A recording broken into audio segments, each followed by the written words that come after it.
Hallo und willkommen bei McManiacs. Ich bin der Holger und das ist die PetKit Pura Max. Um die geht's in diesem Video. Das ist eine automatische Katzentoilette, die euch eben das Leben sehr viel erleichtern soll. Ob das Produkt, das mehrere hundert Euro kostet und mir von PetKit zur Verfügung gestellt wurde, das Geld auch tatsächlich wert ist, das erfahrt ihr in diesem Video mit ganz vielen Details. Bleibt also dran, es gibt Kapitelmarker und es wird etwas länger.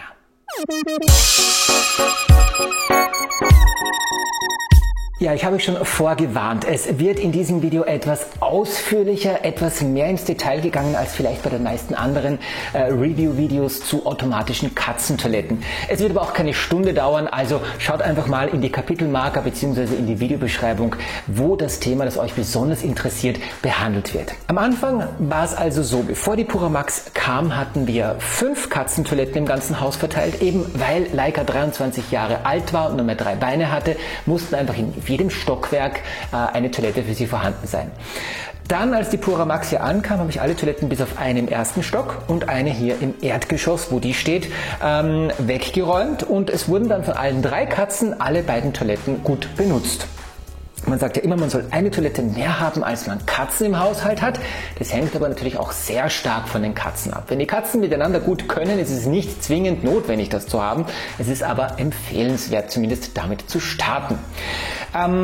Wie gesagt, als Laika nicht mehr war, habe ich dann auch noch die letzte Toilette weggenommen und bin das Risiko eingegangen, dass es Unfälle gibt und habe eben nur mehr die Pura Max hier stehen lassen und mir angeschaut, was Ella und Lucky so machen werden. Ella und Lucky sind beides mittelgroße Katzen, 4,5 Kilo, 4,6 Kilo schwer, eine britisch Kurzhaar und eine norwegische Waldkatze. Insofern also jetzt in den letzten Wochen reduziert auf 2 Katzen für eine Toilette und darum geht es also jetzt in diesem Video, was die Erfahrungen hierzu sind. Die Katzen natürlich sind auch sehr smart erprobt, also nicht nur eine fancy Toilette, die rotiert, Geräusche macht und sich bewegt. Sie haben auch Futternäpfe, die automatisch öffnen und schließen und chipgesteuert sind, eine automatische Katzenklappe, die jetzt ohne Laika leider nicht mehr in Verwendung ist, und einen automatischen Wasserspender, der automatisch aufzeichnet, wie viel die Katzen trinken. Dazu habe ich auch lauter Videos gemacht, auch die sind alle in der Videobeschreibung verlinkt. Die sind aber nicht von PetKit, sondern von Sure Pet Care, diese Produkte. Fangen wir also jetzt mal an mit der Verpackung und dem Lieferumfang. Die Verpackung ist ja gerade eingeblendet, ihr seht aber auch schon, dass sie ziemlich groß ist, genauso wie die Toilette selbst. Die ist 60 x 55 x 55 cm groß und 10 Kilo schwer, das heißt, da müsst ihr schon mal den Platz finden. Was wird also in der riesigen Verpackung geliefert? Natürlich die Pura Max, die ist auch fertig zusammengebaut, ihr müsst nur Klebestreifen entfernen. Dann haben wir zum Beispiel hier dieses Sieb für feineres Katzenstreu, wenn ihr das verwendet. Wir haben natürlich Anleitungen.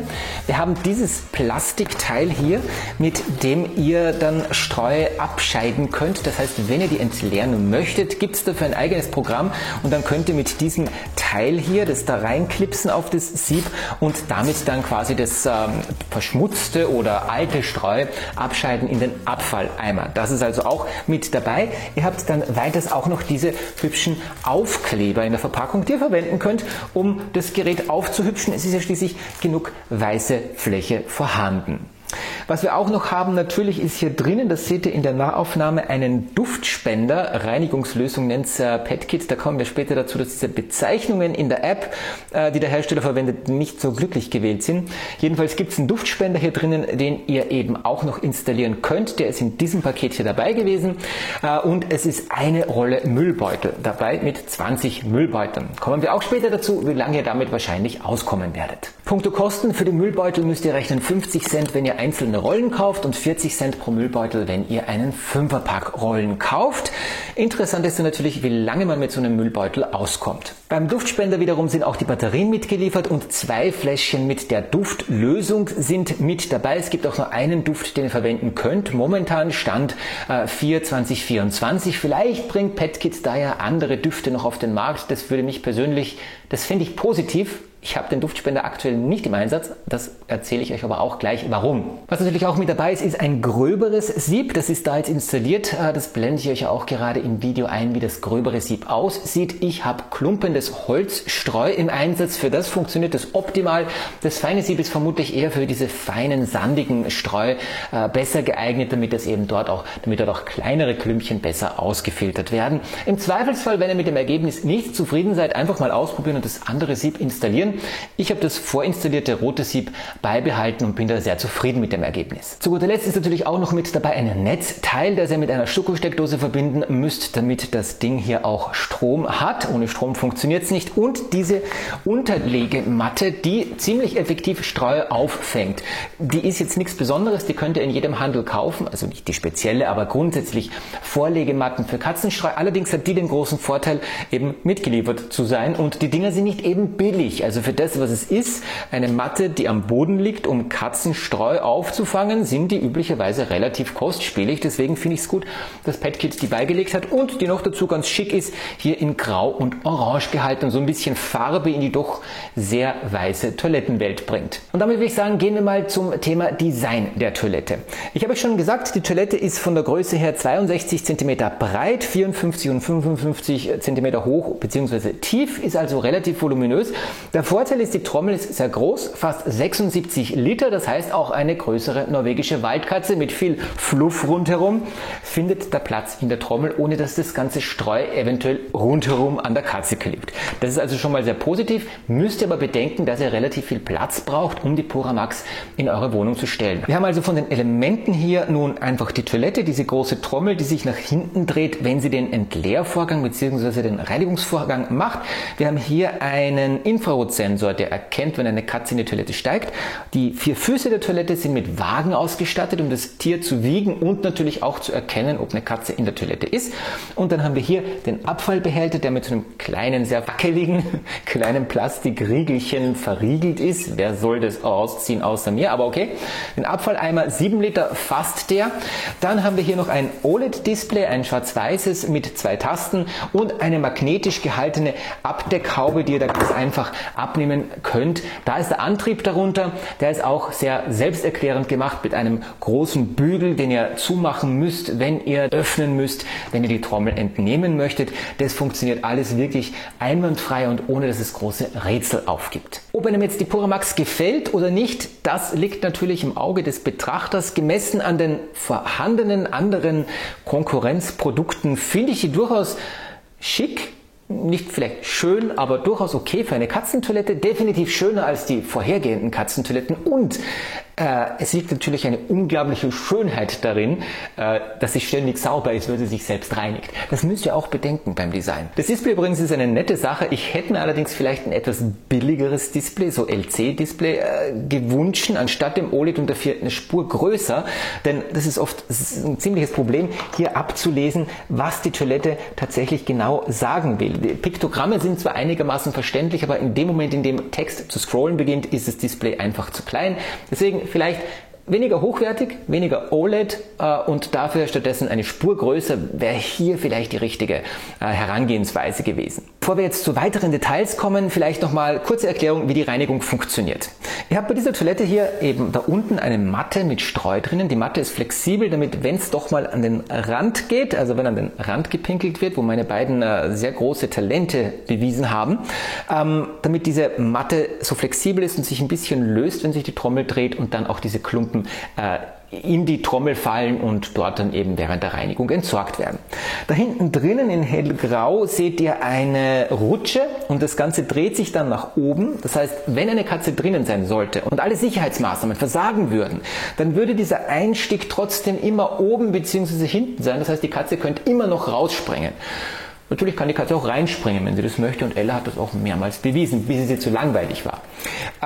Das dreht sich also nach hinten und dabei wird das Streu durch das Sieb gesiebt, landet in einem Zwischenbehälter und die Abfallprodukte fallen in die Rutsche, und wenn sich das Ganze zurückdreht, dann rutscht das Streu wieder zurück auf die Matte und die Abfälle in den Abfallbehälter, der auch noch eine separate Klappe hat, die mit einer Gummidichtung verschlossen ist. Das heißt, wenn das Ding so dasteht wie jetzt und nicht wirklich in Betrieb ist, dann ist es alles luftdicht verschlossen und ihr habt überhaupt keine Geruchsbelästigung. Ist natürlich auch ein sehr großer Vorteil von einer automatischen Toilette, dass egal was da passiert ist, ihr riecht nichts. Und was auch mein Bedenken war, klebt da vielleicht ständig irgendwo in dieser Toilette irgendwas, was ich nicht sehen möchte oder nicht kleben haben möchte. Es klebt vielleicht so ein paar Spuren von Pipi-Klumpen, die manchmal ein bisschen matschig sind, kommt auch auf Streu drauf an, aber alles in allem ist die, auch wenn man da 3 Wochen keine Großreinigung macht, überraschend sauber. finde ich auch sehr positiv. Natürlich kann man die auch jede Woche reinigen. Kann man machen, wenn man die Zeit hat. Ich gebe zu, ich habe es nicht gemacht, ich mache das einmal im Monat. Aber da kommen wir auch gleich beim Kapitel Reinigung dazu. Weiterer wichtiger Punkt ist natürlich, wie leise ist das Gerät im Betrieb und stört der Betrieb bzw. die Lautstärke mich als Einwohner des Hauses bzw. die Katzen.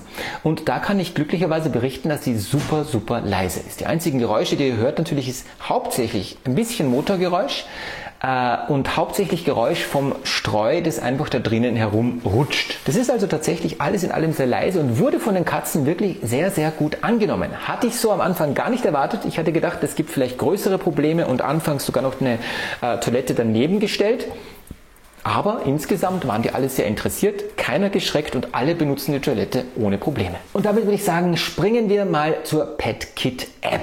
Die PetKit App hat ein ziemlich hübsches Icon, das wie ein Hundekopf aussieht, hier in schwarz-weiß. Wenn wir das öffnen, dann sehen wir grundsätzlich mal die Geräte, die wir in unserem PetKit-Konto, ihr braucht dazu ein Konto, verknüpft bzw. eingerichtet haben. In meinem Fall ist das nur die Pura Max und hier sehen wir also diese verschiedenen Elemente der Seite. Ihr habt also eure Familie, die könnt ihr benennen, wie ihr möchtet. Dann könnt ihr oben noch unter der Glocke die Benachrichtigungen einsehen und mit Plus weitere PetKit-Produkte hinzufügen. Der nächste Block, Fütterungsrechner, Erinnerungen und so weiter, den kann man nicht beeinflussen. Ihr könnt da aber zum Beispiel das Tiergewicht abrufen. Ist grundsätzlich ganz nett. Ich hätte mir aber gewünscht, dass man diesen Block eventuell auch ausblenden könnte. Das Gerät, da kommen wir gleich dazu und ganz unten haben wir noch zwei Tabs. Einerseits eben die Familie, wo ihr also die Tiere anlegen könnt und verwalten könnt, wo ihr auch eure Partner hinzufügen könnt, wenn die auch Zugriff auf die Pura Max haben sollen. Aber wichtiger ist eben dieses Tab mit der Familie und den Geräten. Ihr könnt es auch in einer unterschiedlichen Ansicht darstellen lassen, wenn ihr das möchtet. Wenn ihr ein Gerät entfernen möchtet, könnt ihr da länger gedrückt drauf halten und auf das Minus-Symbol hier links oben tippen. Das gilt auch für die virtuellen Geräte, die beim ersten Start der App da installiert sind. Wenn wir jetzt die Pura Max antippen, dann sehen wir eigentlich schon ziemlich viele Details, auch wenn die Übersetzung leider von PetKit sehr schlecht gemacht ist. Das taucht an diversen Stellen auf, dass die gleichen Dinge unterschiedlich benannt sind, dass die Worttrennung, also die Umbrüche falsch sind, dass Dinge einfach komisch bezeichnet sind.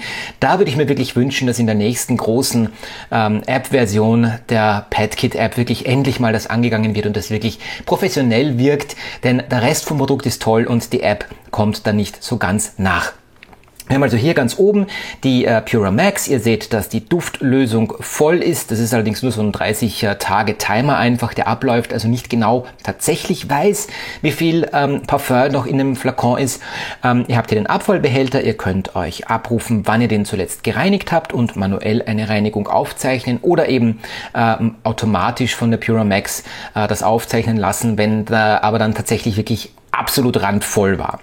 Ihr könnt euch auch Benachrichtigungen einrichten, um zum Beispiel benachrichtigt zu werden, alle 3 Tage in meinem Fall, etwas Katzenstreu hinzuzufügen. Und dann das Wichtigste, die Toilettengänge oder Klogänge, wie Pura Max an dieser einen Stelle es nennt.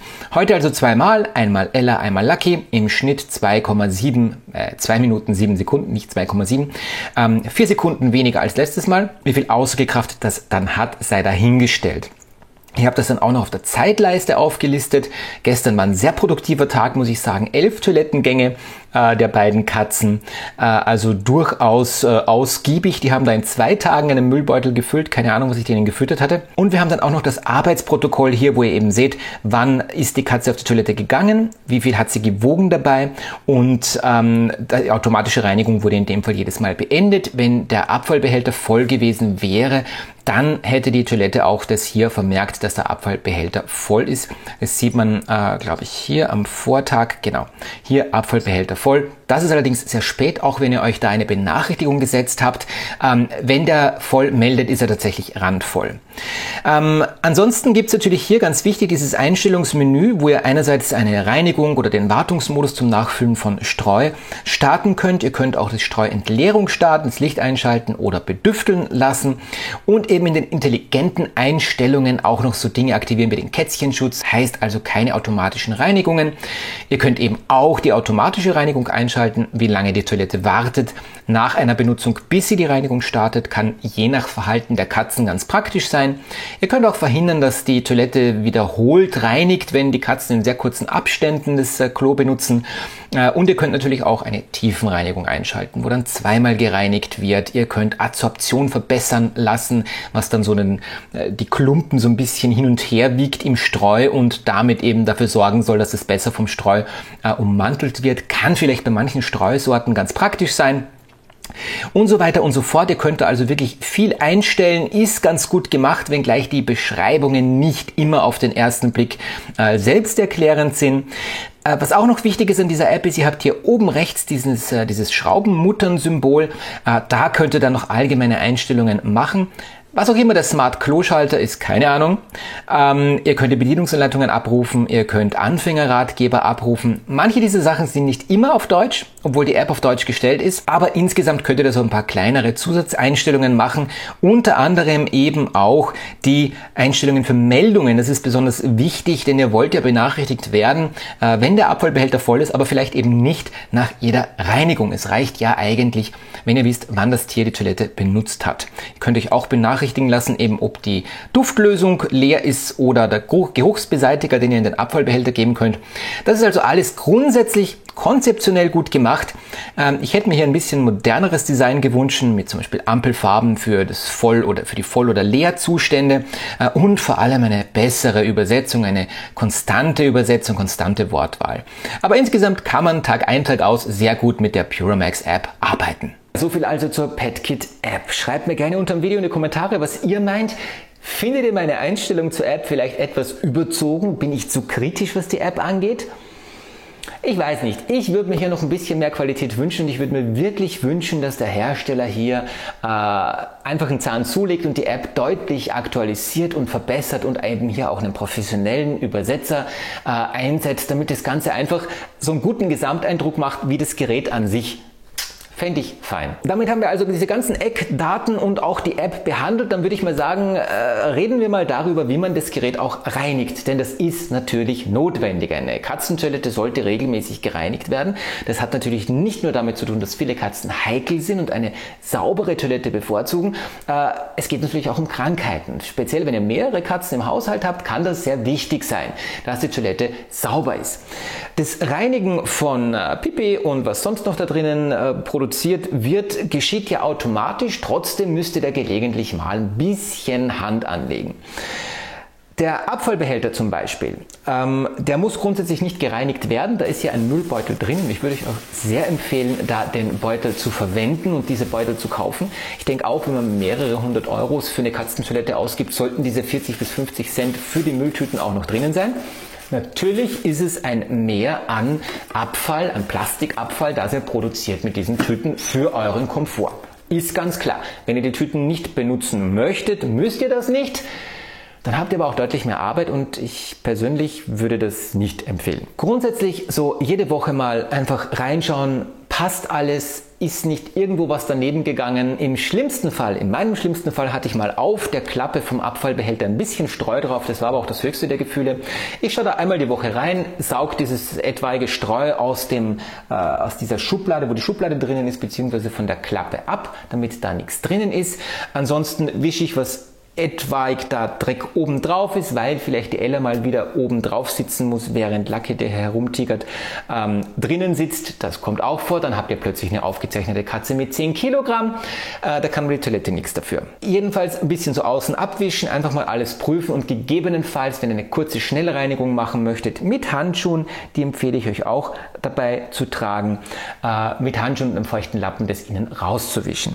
Das ist die eine Sache, die ich euch empfehle. Die andere Sache wäre zum Beispiel einmal im Monat eine gründliche Reinigung durchzuführen. Und da ist das Ganze natürlich ein bisschen komplizierter. Wobei kompliziert trifft es nicht, aufwendig ist es eher. Ihr habt eine Toilette, die 10 Kilo schwer ist und eine Trommel, die 76 Liter fasst. Das heißt, da ist einfach sehr viel Volumen da und ich würde euch da stark empfehlen, damit rauszugehen. Das macht das Ganze einfach einfacher. Natürlich hat nicht jeder die Möglichkeit, mit diesem Ding auf den Balkon zu gehen, denn wo schwemmt man das ganze Zeug, was da rausgeschwemmt wird, hin? Nicht jeder hat einen Garten, ist klar. Wahrscheinlich müsst ihr das in der Badewanne machen, deswegen gründlich reinigen. Dazu gibt es diesen Abstreifer, den ihr in die Toilette reinklipst und dann das Streuentsorgen-Programm wählt und dann geht das 5-6 Mal hin und her, bis das ganze Streu im Abfallbehälter gelandet ist. Setzt natürlich voraus, dass ihr für diese große Reinigung auch das ganze Streu ersetzen möchtet. Ich möchte das meistens nicht, deswegen mache ich einfach hier diese Klappe mit dem Duftspray auf. Da ist auch so ein bisschen Streu drauf, wenn ihr das hier seht. Deswegen mache ich die Klappe auf und leere das dann einfach da über dieses große Loch raus in eine alte Katzentoilette. Und dann kann ich das bequem, übrigens das ist wie so eine Rolls-Royce Radkappe da auf der Seite, das bleibt immer stabil da hängen, wenn sich die Trommel dreht. Das finde ich einen ganz, ganz schönen Touch, so als Autofan. Ja, ich leere das über die Seite raus und fülle dann auch wieder dieses Streu rein. Natürlich könnt ihr, wenn ihr es tauschen möchtet, dieses Programm benutzen. Dauert ein bisschen, ihr müsst sehr geduldig sein, aber es geht sich alles perfekt aus. Wenn ihr das bis zur Maximalmarke gefüllt habt, passt auch alles dann letztlich in den Müllbehälter rein und ihr könnt es wunderbar entsorgen, wenn es notwendig ist. Wenn dann diese Trommel leer ist, dann müsst ihr die eben mit dem Duschkopf, mit dem Schlauch, was auch immer ihr zur Verfügung habt, gründlich mit viel Wasser, würde ich euch empfehlen, sauber machen. Noch besser wäre es natürlich mit einer milden Reinigungslösung, dass ihr das so ein bisschen rumschrubbt und das Ganze dann gründlich trocknen lasst. Wenn ihr natürlich, so wie ich, 2 Katzen habt, die natürlich genau dann ihr Geschäft verrichten müssen, dann würde ich euch empfehlen, dass ihr wirklich da dann mit einem Tuch, mit mehreren Tüchern, die ihr waschen könnt, nachhelft und das Ganze trocken legt und die Matte separat entweder mit dem Föhn ein bisschen trocknet oder ihr kauft eine zweite Matte. Ich habe dann mit dem Föhn ein bisschen nachgeholfen. Ich hätte wahrscheinlich auch die 10 Minuten einfach im Garten in der Sonne warten können. Das solltet ihr einmal im Monat machen, würde ich euch empfehlen. Aber das hängt natürlich auch extrem stark davon ab, wie viele Katzen ihr habt, also wie oft die Toilette benutzt wird. Und natürlich auch, wie die Konsistenz der Produkte ist, die die Katzen da drinnen fabrizieren. Wenn das Ganze steinhart ist, dann müsst ihr wahrscheinlich seltener putzen. Wenn ihr eher eine Katze mit Verdauungsproblemen habt, dann wahrscheinlich öfter.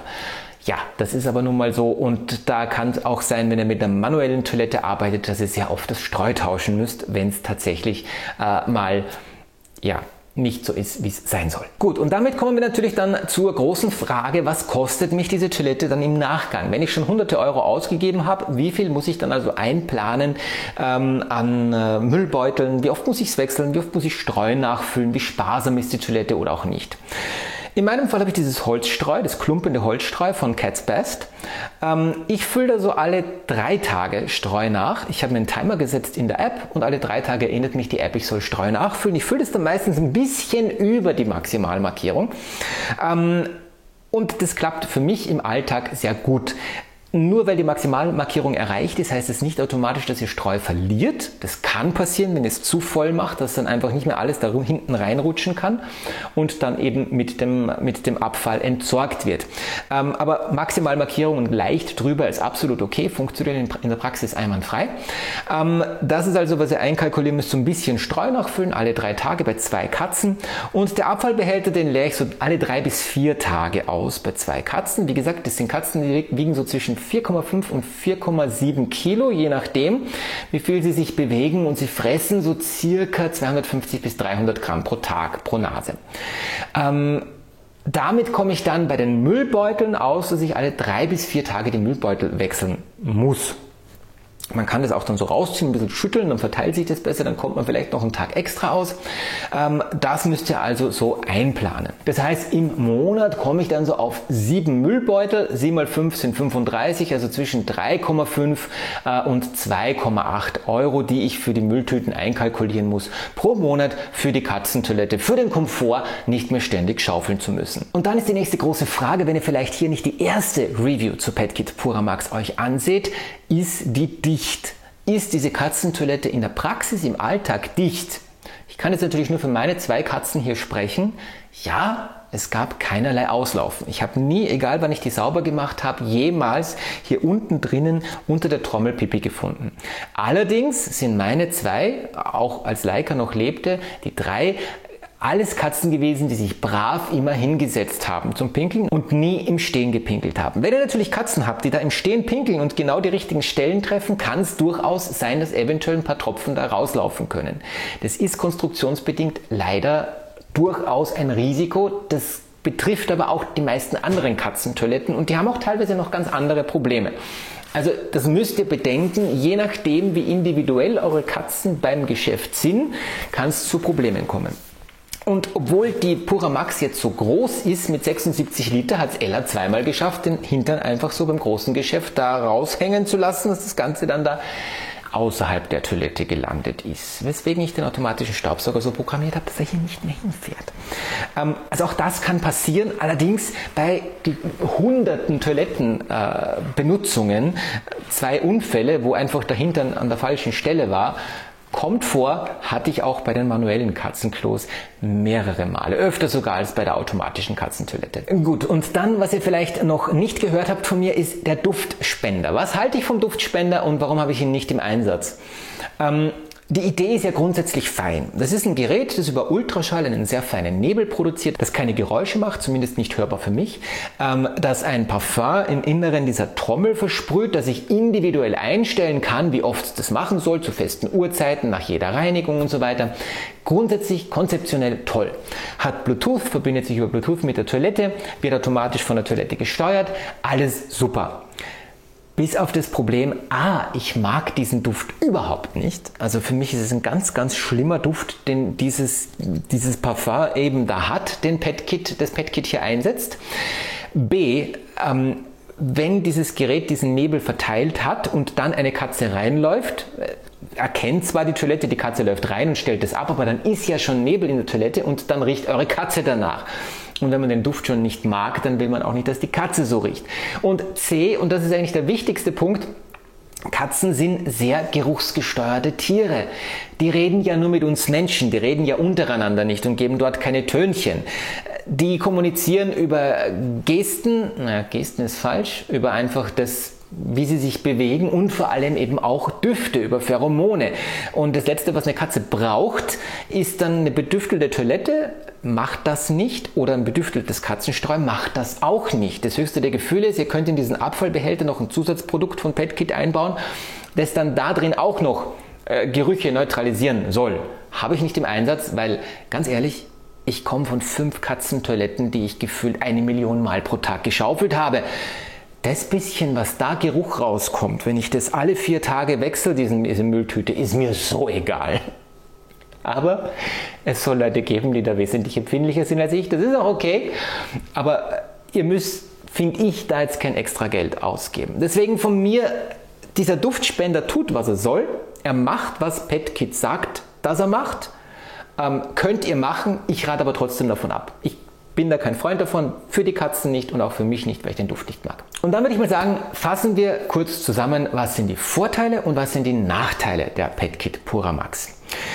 Die Vorteile sind eindeutig, sie ist sehr leise, sie ist in meinem Test absolut zuverlässig gewesen. Es gab hier keinerlei nicht gereinigte Vorgänge oder Ausfälle oder Probleme, was auch immer, egal ob Katze drauf, dran oder drin, es gab keinerlei Zwischenfälle.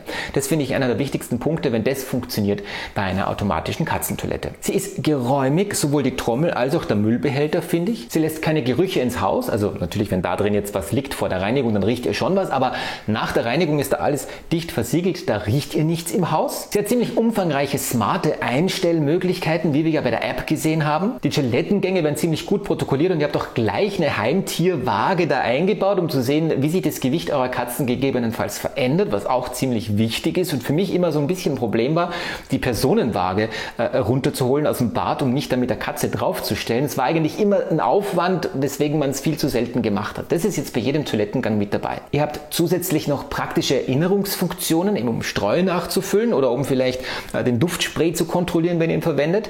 Und ihr werdet natürlich auch über Push-Benachrichtigungen informiert, wenn die Katze am Klo war, wenn gereinigt wurde, sofern ihr das möchtet. Und natürlich auch, wenn der Abfallbehälter voll ist. Und zu guter Letzt habt ihr natürlich auch mit der App eine funktionelle App, die in der Praxis gut funktioniert, auch wenn sie durchaus einige Mängel hat, was eben die Übersetzung angeht und vielleicht das User-Interface. Aber grundsätzlich funktioniert die gut, tut, was sie soll und ist funktionell. Als Minuspunkte für die PetKit Pura Max kann man natürlich und muss man sagen, der Preis, auch wenn die immer mal wieder zwischen 500 und 600 Euro verfügbar ist, zum Beispiel auf Amazon. Ich habe euch da auch in die Videobeschreibung Amazon Affiliate Links gepackt, die könnt ihr verwenden, um den Channel zu unterstützen, kostet euch nichts mehr und ich kriege ein paar Cent dafür. Aber das ist einfach viel Geld. Diese automatischen Katzentoiletten sind für das, was sie sind, einfach unglaublich teuer. Das finde ich schade. Ich würde mir wünschen, dass die so im Bereich 200 bis 300 Euro maximal kosten würden. Sie sind einfach zu teuer, auch wenn die PetKit Pura Max da eher so im unteren Mittelfeld angesiedelt ist. Der zweite Minuspunkt unter Anführungszeichen, der sie vielleicht einfach nicht praktikabel für alle Haushalte macht, ist die Größe. Wir haben hier eine sehr große Toilette. Wenn ihr große Katzen habt, natürlich aber absolut notwendig. Und ich bin sehr froh, diese Toilette hier zum Test bekommen zu haben und nicht das kleinere Vorgängermodell, denn Ella hätte einfach kaum Platz drin. Die ist zwar auch nur 4,5 Kilo Katze, allerdings ist sie einfach nur Fluff rundherum. Und wo wir schon noch bei den Kontrapunkten sind, noch einmal erwähnt, die App, bitte PetKit, engagiert einen guten Übersetzer und einen guten User-Interface-Designer, macht es nochmal neu und ihr habt eine tolle App, die zu einem wahnsinnig guten Produkt passt. Und damit sind wir auch schon beim Fazit angelangt zur PetKit Pura Max. Was kann man dazu also sagen? Ich persönlich erspare mir 5 Katzentoiletten sauber zu machen, jeden Tag mehrmals.